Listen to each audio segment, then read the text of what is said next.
Black Star Pirate Radio. Across Singapore, the dial sits at 81 Fahrenheit under partly cloudy. Airflow is southeast at about 2 miles per hour.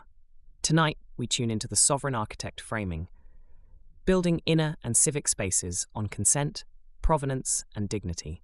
First up, a cancelled concert. Kanye West's Italy performance is off over public order and safety issues. A public order issue isn't just a cancelled gig. It signals a fracture where expression meets perceived threat. The RCF Arena in Reggio Emilia became a pressure point, revealing deeper civic design conflicts. This collision challenges the very structure of public space, and who can claim it? Verified. The artist, Ye, had his July 18th performance at the Pulse of Gaia Festival halted by Prefect Salvatore Angieri. This decision by local authorities follows concerns from the Jewish community regarding his previous anti-Semitic remarks. The trade-off here is the artist's platform versus community safety and respect. Adding one braid, this isn't just about a rapper. It echoes ancient taboos, where words held tangible power to summon or repel. The stage becomes a mirror, reflecting collective anxieties about what can truly be forgiven or forgotten. The choice is whether to silence the signal or find a way to recontextualize it. Patching in a caller, the skeptic. You're on the signal. Tay. So is this just cancel culture or a real line? That's a sharp question, caller. A real line often is one drawn to protect dignity. The alternative path here might have been a public dialogue, a structured forum for the artist to address community concerns directly before the event. However, a next move experiment in such cases could involve using the gig passport mesh to empower local communities with a clear, transparent protocol for flagging and reviewing artists with a history of hate speech, ensuring consent to host is truly informed, not just commercially driven. The transmitter pops once, adjusts, holds. Ozone drift, the signal is still here. Next vector.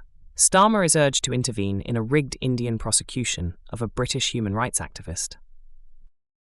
A rigged prosecution isn't just a legal dispute. It's a structural sabotage of justice itself. The system designed to protect provenance and fair process becomes a weapon. This conflict highlights a deep architectural flaw, the clash between national sovereignty and universal human rights. Senior lawyers, including former Attorney General Dominic Grieve, pressed Keir Starmer to request Indian prosecutors drop charges against Jagtar Singh Johal.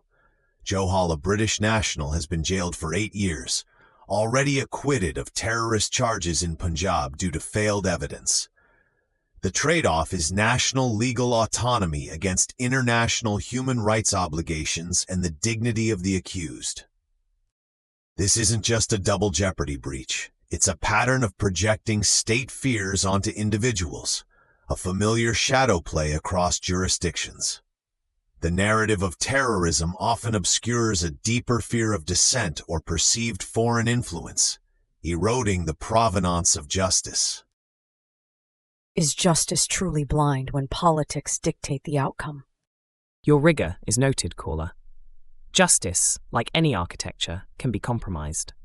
An alternative path would be for the UK government to publicly challenge the evidence and procedural integrity within international legal frameworks, perhaps via the UN Human Rights Council, rather than relying solely on diplomatic pressure. A next move experiment could be a concerted international push, using the transparency of platforms like the Black Star radio program to document and broadcast every procedural irregularity in cases like Johal's, creating an immutable public record that upholds the dignity of due process globally. Switching frequencies. Next signal. Labor shortage fuels ramp-up of humanoid robot development. Our last signal tonight. The labor shortage fuels a ramp-up of humanoid robot development. There's a caller on the line. That question cuts to the core of our inner architecture, caller. The alternative path is to actively redesign work to be more fulfilling, consent-driven, and focused on uniquely human contributions, investing in education and creative industries rather than just automation. A next move experiment involves leveraging the gig passport mesh to map human skills, passions, and community needs in real time. This could spark new, dignity-affirming roles and local enterprises that cannot be automated, making human purpose the architect of the future, not merely a placeholder. The loop exists. Breaking it requires conscious architectural intent. Black Star Pirate Radio. Continue the signal at TogeeVision.com. Tune in, Sparks and Stories, Gig Passport,